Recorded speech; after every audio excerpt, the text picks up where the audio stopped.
Hello, my dear HR professionals, and welcome to HR Administ. Do you know that people call you the masters of performance conversation? But when it comes to performance improvement plans, even the most confident pro can feel tongue-tied because every great superhero needs a powerful weapon. So this video will equip you with the communication skills and strategies to turn these tricky PIP talks into collaborative journey of improvement that not only addresses performance issues but also empowers employees to reach their full potential.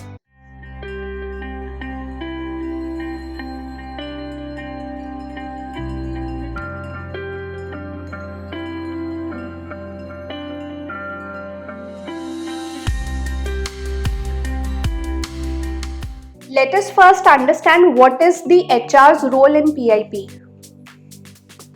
One of the biggest challenges of working in human resources can be the role that you play in employee struggles and difficulties. That is, the poor performance review, disciplinary actions, conflicts between employee and manager, and many more such things.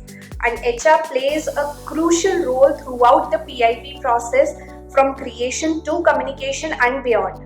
So PIPs may have a poor reputation, but if designed and implemented correctly, they can genuinely help an employee turn their performance around. If used effectively as a part of comprehensive performance management strategy, PIPs can help employees understand exactly where the performance is lacking and get a clear sense of how to improve their work and set tangible goals so that they can take ownership of their own improvements. But remember, HR's role is to be neutral and supportive resource throughout the PIP process. Their involvement helps ensure fairness, clarity, and a higher chance of success for both employees and the company. Here are 5 best practices for implementing a PIP. In the first practice, HR helps assess the situation, severity, and whether a PIP is the best course of action or not. They consider factors like has the employee consistently underperformed, or is this a recent issue, and have there been documented efforts to address the performance concerns, or is it due to lack of skills, motivation, or external factors. So by analyzing these factors, HR helps to ensure that PIP is used constructively and not as a mere formality. Next, HR works with the managers to develop a clear, concise, and fair PIP. They ensure it includes specific and measurable performance concerns and avoid vague statements like needs to improve communication. Instead of that, focus on concrete examples and data. Secondly, goals should be specific, measurable, achievable, and relevant and time-bound.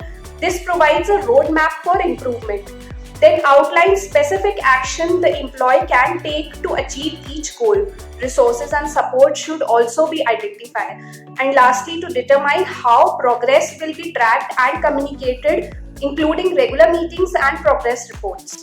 In the next strategy, HR helps train managers on effectively communicating the PIP to the employee, which includes 3 main considerations. Firstly, the conversation should be constructive and focused on improvement, not accusatory or punitive.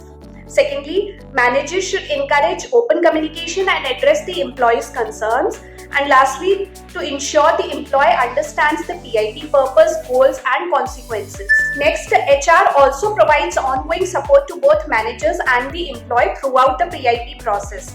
This may include that HR can offer resources or connect the employee with the internal or external coaches, regularly reviewing progress and adjusting the PIP as needed to ensure its effectiveness. Or if conflict arises between the manager and the employee, HR can provide mediation to facilitate communication. Lastly, HR ensures that PIP process is well documented and complies with the company policies and legal requirements.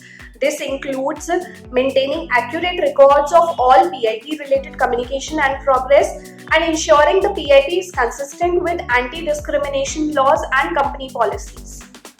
See 3 major things to avoid when writing a performance improvement plan.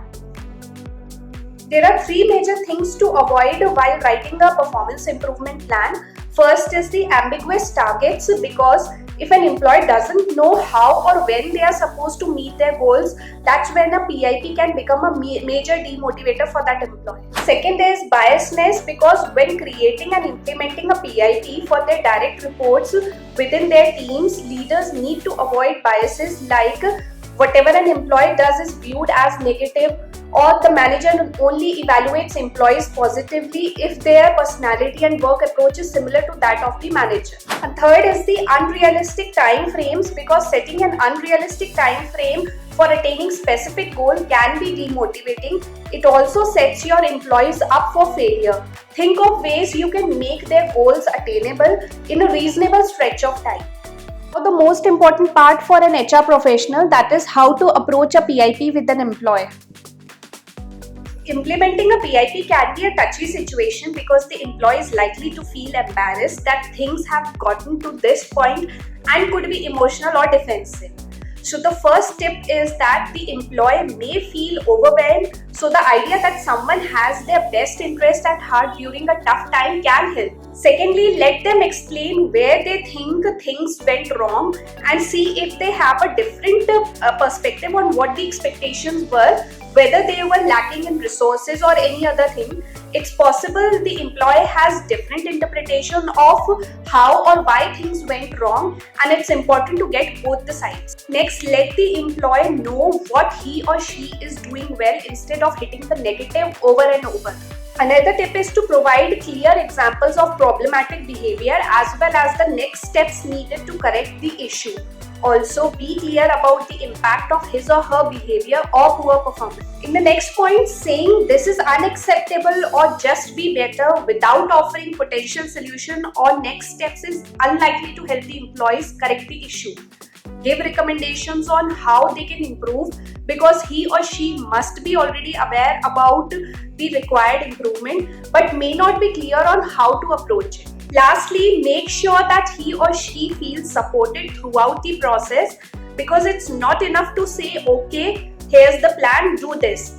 Checking it can help ensure that the progress is happening and the employee understands what's expected at every step.